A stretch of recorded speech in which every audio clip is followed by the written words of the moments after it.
Hello everyone, it's Old Guardian here. New Hearthstone expansion and the standard rotation are here with Whizbang's workshop, and in this video I'm going to take a look at the top 10 best decks that you can play right now all the way to Legend. And these 10 decks are actually the only decks that I could find that I can reliably say that these decks are going to have an above 50% win rate. So yeah, the meta is a little bit narrow. I also don't think this meta is particularly enjoyable, so yeah, that's not great at the start of a new standard season, at the start of a new expansion. That said, there has been a lot of discussion about the meta on Reddit, and Ridiculous Hat, the community manager from Blizzard, has been quite active in those Reddit threads. They have said that they typically have a patch window between 9 and 14 days from an expansion launch, which would mean that it's either next week or immediately in the following week.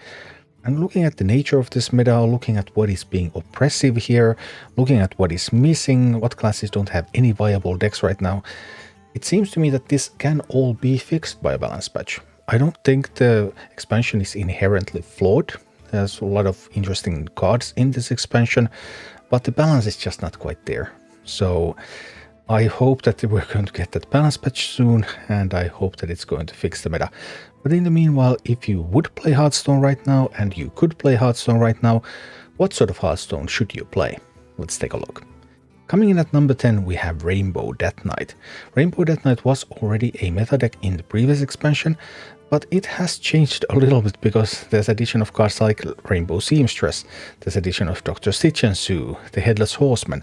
So Rainbow Death Knight already had a solid core, and now it has just been able to add a bunch of new power to the deck, and all of that means that Rainbow Death Knight is still viable. It didn't even bring it to top tier, but it's a perfectly playable deck for some rainbow action. And coming in at number 9, we have Nature Shaman. Yeah, there's no bioluminescence anymore, so you can't get that lots of spell damage on all of your tokens, but Nature Shaman is still here. There is some spell damage in the deck, in the form of Novice Sappers, in the form of Blood Mage Talons. Then there's a bunch of ways to discover more nature spells. There's some ways to discount your nature spells. And that's way to just generate more lightning bolts. So you will have plenty of lightning bolts, you will have probably plenty of Crash of Thunders and some spell damage, and boom, well, what more do you need? That's still easily enough to just kill people. Number 8, we have Plague Death Knight. Plague Death Knight also was already viable in Showdown in the Badlands, and this deck has not changed by much at all. Sure, you add Celiax Deluxe. Celiax is a wonderful card, goes into so many decks. By the way, if you want to craft a card for this new expansion, craft Celiax. Celiax is going to be great. It's going to be great for 2 years. It's the safest card to craft. Plague Death Knight makes use of the Scarab Keychains. Scarab Keychain is a wonderful little card. 1-drop that lets you discover a 2-drop, and it's just splendid. Death Knight also has a great pool of 2-drops to discover from, so that's just wonderful. And a little bit of plucky Paintfin action as well, a little bit of tutoring and draw. So Plague Death Knight almost the same as before, with a couple of small additions, and still doing well. Number 7, we have Wheel Warlock.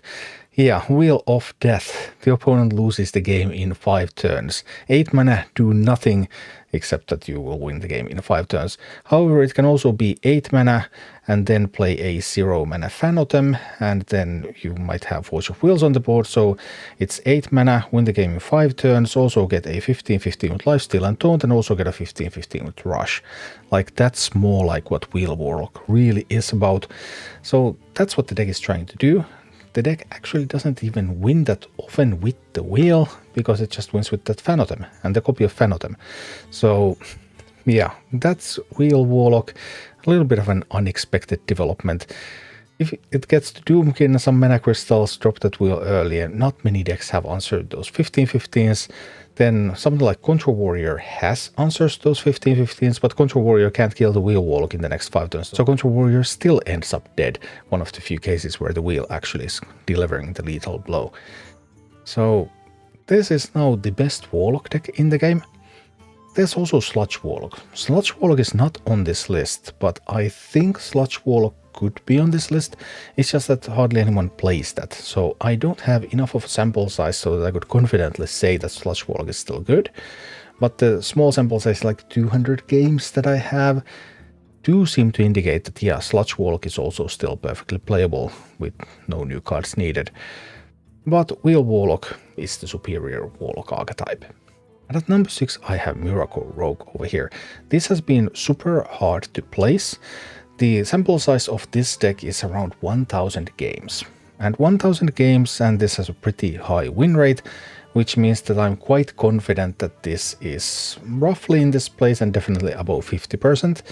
But going into matchups, it's going to be really, really hard, especially because when you look at statistics for Miracle Rogue decks, then there are all sorts of decks under the name Miracle Rogue, for example on HS Replay, so the archetype statistics are total nonsense. They have nothing to do with the statistics of this deck.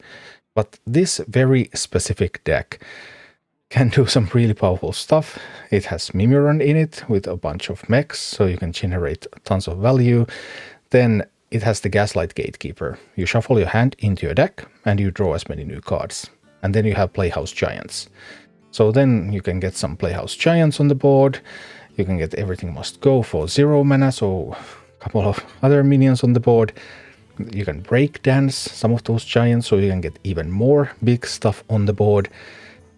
Yeah, it's just generates a big board out of absolutely nowhere, and then it wins the game. The archetype is still being refined, but I have quite high hopes for this style of rogue deck. If you really, really don't want to play with any new cards, then there's Control Warrior, because Control Warrior actually doesn't use a single new card. This is all old stuff. You know the drill. I mean, this is a Badlands deck. You have Odin, Prime Designate. Then when you get armor, you hit people in the face. And you draw so quickly as well that you can actually use Reno even though your deck is full of duplicates. Pretty crazy stuff. So many strong matchups still. This is an incredibly strong archetype without any new cards. Number 4 we have another developing archetype, which is the Aggro Demon Hunter. And what does Aggro Demon Hunter really do in the current meta? Well, Aggro Demon Hunter has Umpire's Grasp, which is going to make your demons cheaper. And then it has Window Shopper. And when Window Shopper is discounted, the demon that you discover from Window Shopper is also discounted. So then you try to discover either some individual strong demons or just Macteridons. And then if you discover enough Macteridons, well, those Macteridons are going to deal so much damage to the board, to the face, and then you gain control of everything, and then you win the game.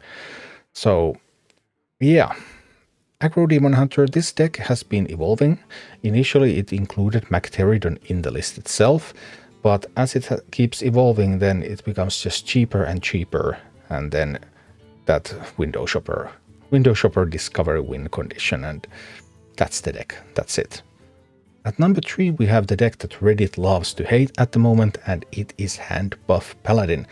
So Paladin is just going to handbuff some stuff, then Paladin can play Leroy, and then Shroomscavate that Leroy, and boom, yeah, hit some face. There are various other versions of this deck. There are some versions that include stuff like Southsea Deckhands, for example, so even more charge stuff. This does seem to be the strongest variant, but I'm not sure. There's a lot of variants. There's like tens of variants of this archetype when you look at HS Replay. So it's going to be a little bit difficult to determine which one is going to have the most lasting power. But it's very strong. The Tigress plushie is awesome.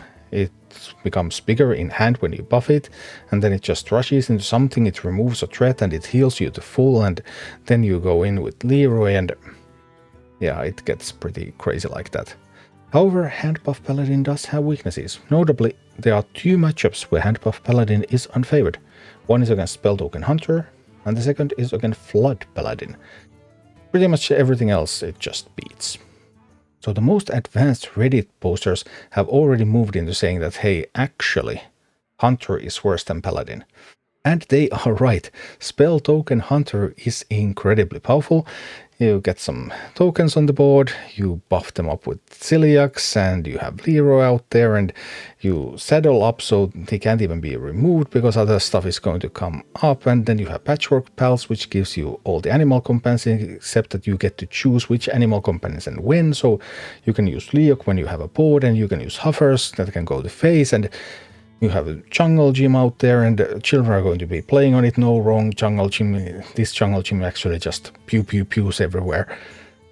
Very aggressive, very powerful deck. Just a wonderful deck. But if I was trying to play to Legend today, then I would actually pick this deck to play to Legend. It's Flood Paladin. Yeah, it gets pretty crazy like that, because there's all these tokens and prismatic beams and showdowns and free sea giants, and yeah, there's just stuff coming. Flood is coming. And why would I choose Flood Paladin? I would choose Flood Paladin because Flood Paladin is a unique deck that is favored against both Handbuff Paladin and against Spell Token Hunter. And if you're trying to climb to Legend right now, in Diamond 4-1, you're going to meet around 50% or more of those two archetypes. So this is a small window of opportunity. People are going to catch up on this. But this is now a window of opportunity to use this deck to climb while people are still playing Handbuff Paladin and Spell Token Hunter in these numbers. Objectively, this deck is not as strong as Handbuff Paladin and Spell Token Hunter are. This has more weaknesses than they do. Like, if you were to play those decks and the meta was just like an even spread of all decks, then those decks would be the best two decks in the game. And this would be somewhat weaker. But because meta doesn't work like that, and those two decks are so incredibly popular, and this is the only counter to both of them at the same time, that means that Flood Paladin is just... it's a wonderful deck, and it would be my choice for playing the Legend right now. Thank you for watching. Click like and subscribe if you enjoyed this, and a special thanks to all of my Patreon supporters, YouTube members and Twitch subscribers who make all of these videos possible.